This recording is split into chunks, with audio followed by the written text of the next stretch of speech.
Donald Trump says he's directing his government to reopen and expand Alcatraz, the notorious former prison on the California island. After flying back to the White House in the presidential helicopter, Mr. Trump said that for too long America had been beset by vicious, repeat criminal offenders, while judges were detaining increasing numbers of illegal immigrants. The prison was closed in 1963, and Alcatraz Island currently is operated as a tourist site.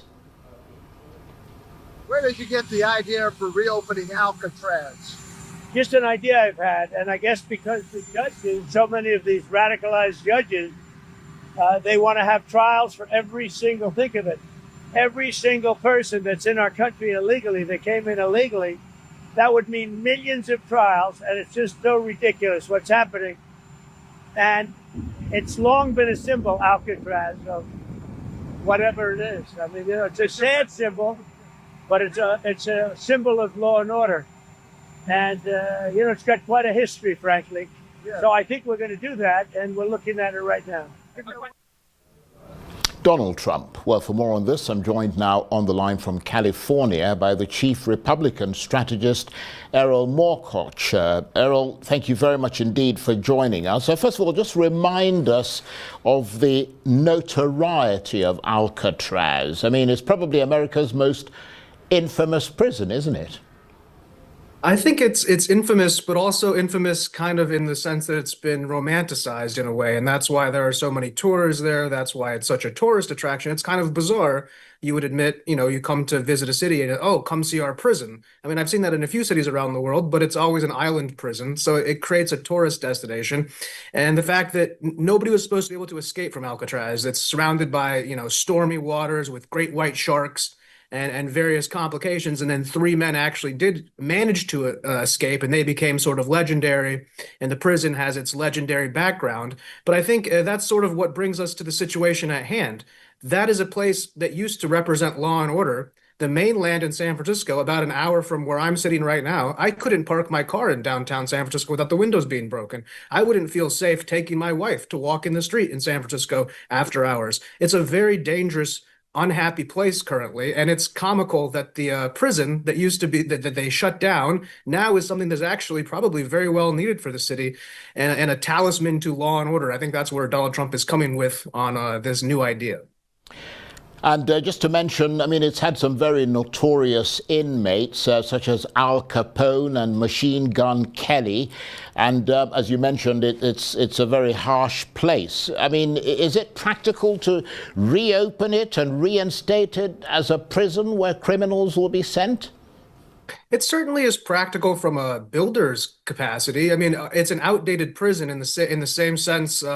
If you go to the V&A waterfront in Cape Town, you can find the outdated prison turned into a Marriott there. So it's certainly something that would need complete renovations, probably not to the standards of the Marriott Corporation, but certainly would need to be something that's Donald Trump is trying to create, I think, a deterrent to crime. Certainly the cost of the crime in San Francisco alone would pay for the cost of refurbishing this prison, which would be a one-time cost. And this would be a place where we would probably be putting high-profile inmates in the same vein as Al Capone or various other famous criminals as a deterrent. We want to make sure that criminals see that they will be put in a very unhappy place, removed from the public. And keep in mind, in New York, they have Rikers Island. So the idea of putting prisoners on an island is actually not a bad idea. And certainly in this situation, you have the full backing of the federal government to do so. We have a lack of federal beds. And frankly, personally, a lot of people find that it's a tourist trap to be distasteful. When I was a student, they used to go there and protest the fact that it was being used for tourism. So everybody has a lot of opinions about it. But in the end, its core functionality can be restored. It'll be slightly expensive, but certainly not to the cost of the detriment of the crime that has plagued specifically San Francisco, a city that I grew up around and I sadly don't feel safe in anymore. So I think that's the direction it's going to go. It's going to be kind of an interesting process, but it's something that Donald Trump brings to the table, that asymmetrical perspective, and it just makes a lot of common sense.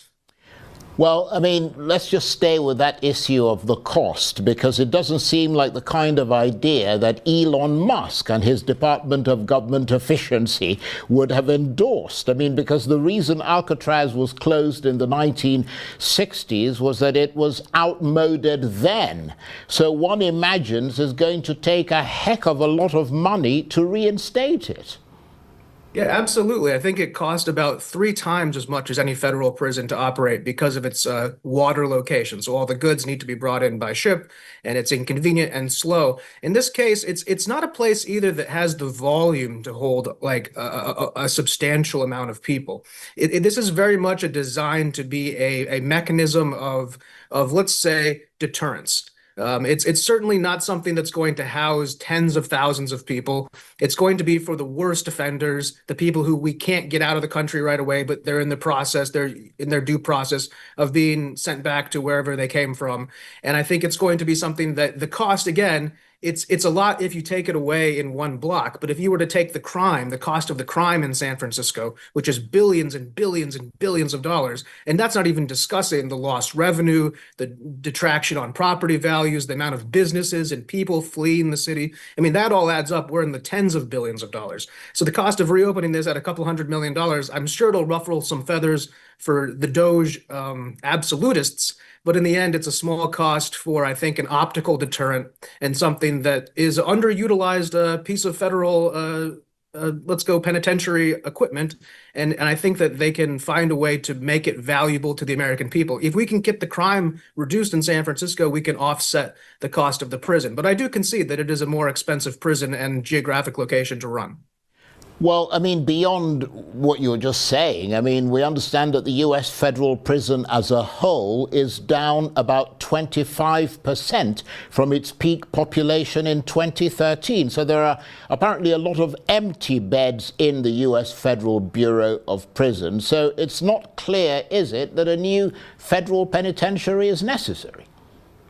Well, the necessity of it, I think, again, comes to the deterrence factor. This is a talisman prison. This is supposed to inspire fear in the same way that if you're told you're going to Sing Sing or you're told you're going to Rikers Island and you're a criminal, you know that's the end of the line. So I think that there are perhaps some federal beds that are open, but are they as romantic and notorious as the ones that are going to be opened up there for, let's say, cartel leaders or gangsters or well-documented criminals? I don't think so. So again, I think this is much more on the show of force side of things rather than the hardcore budget line item side of things. As far as the federal penitentiaries, I'm sure they have the capacity to hold the people, but perhaps this is a new strategy to, again, be a deterrent. And if San Francisco can clean up the streets, there'll be no cost to the taxpayer on the back end. But I mean, Errol, when you're in solitary confinement, you're in a cell for 23 hours a day. Does it really matter whether you're in sort of Texas or Colorado or California? It's all the same from the inside, isn't it? I mean, it's, is the thought that you're going to Alcatraz rather than, let's say, Leavenworth, I mean, scare somebody? We actually find that the criminals aren't afraid of prison. That's one of the interesting facts in crime data. But they are afraid of certain types of prison. Now, we're not trying to create. I mean, keep in mind the federal penitentiary system is very brutal and very unclean and very unsafe, and it's not something that is actually a very good representation of U.S. Democracy in a lot of respects. There's a lot of problems with the federal penitentiary system. So maybe a new facility, something that could be built at the same standards as we see in those new facilities in El Salvador. I think it would strike fear into people. I think it would remind them that you are being removed from our society. You are persona non grata to the point we don't even want you on our mainland. And it sends a message to young people that if you become a criminal, you are going to be basically like Napoleon, put on an island all by yourself. Now, will the deterrence be enough? Maybe, maybe not. But it's something that Donald Trump is willing to do, and I think it's something that his supporters are willing to back him on, especially when you consider the cost of the crime that is impacting the very city that it's off the island again. If that wasn't the case, there'd be a better argument. But if it helps with the crime there, it'll help with the total value of California, and it'll be a net positive. I understand there's a place called the ADX in Florence, Colorado, which is a super max prison, which is higher than maximum security. And the ADX is where they send people convicted of terrorism, such as the World Trade Center bombers and Timothy McVeigh, drug cartel members like El Chapo. And the ADX is nowhere near full to capacity, and there are spaces for dangerous criminals, and there's no worry that they can escape. So, I mean, we're still wondering whether reopening Alcatraz is a practical necessity. I wouldn't say it's a practical necessity as much as it's a new avenue for deterrence and crime fighting. Obviously, we have 20 million people who've come in here illegally who are, by the letter of the law, criminals, and most of them are non-violent people or not the worst people, but they have broken the law. So it might end up that, you know, it's more prudent to put the extreme mass criminals in the supermax and to maybe use Alcatraz as a place to hold people during their pretrial detention or during their deportation process. It's not exactly clear which type of criminal we're aiming to host there. Whether I think it would be a good deterrent for high profile criminals, but you make a very good, strong point about the supermax prisons and whatnot. So I think Donald Trump, is just looking for new avenues. It's something that certainly plays to the law and order side of his base, people who, like myself here in California, who are very frustrated by the crime. So anybody who comes up with a new idea or something to do with crime, I think, is going to at least get some attention and get some press time. And maybe that's what Donald Trump is doing, getting a little bit of press, getting a little bit of attention, but he's still putting himself front and center as the law and order president, as the president who's here to fight crime on all fronts, and making use of the federal facility that's sitting there as a sort of very weird homage to a past prison, maybe is something that could be reused. But it certainly is fair to say that it's not financially or necessarily prudent, but it's a new strategy, and it's something that we're going to get behind the president and support, because there doesn't seem to be very much downside, especially if you, again, are able to reduce the crime in San Francisco and offset the cost. Then that's really all we need to do. We're looking to break even on it, if anything, and I think Donald Trump and the Federal Bureau of Prisons will know better how to do this as they approach it and do some studies on the best way to use it. But I don't think it's going to be a negative. It's not going to be a detraction for the American government to have more beds to host illegal criminals or legal criminals, whatever they might be, as weird as that sounds. I think it's not going to be the end all be all for crime, but it's certainly something that I think is going to go in the right direction and something that the president supports, and therefore we all kind of are going to get behind him on this one, because there's no downside to do so.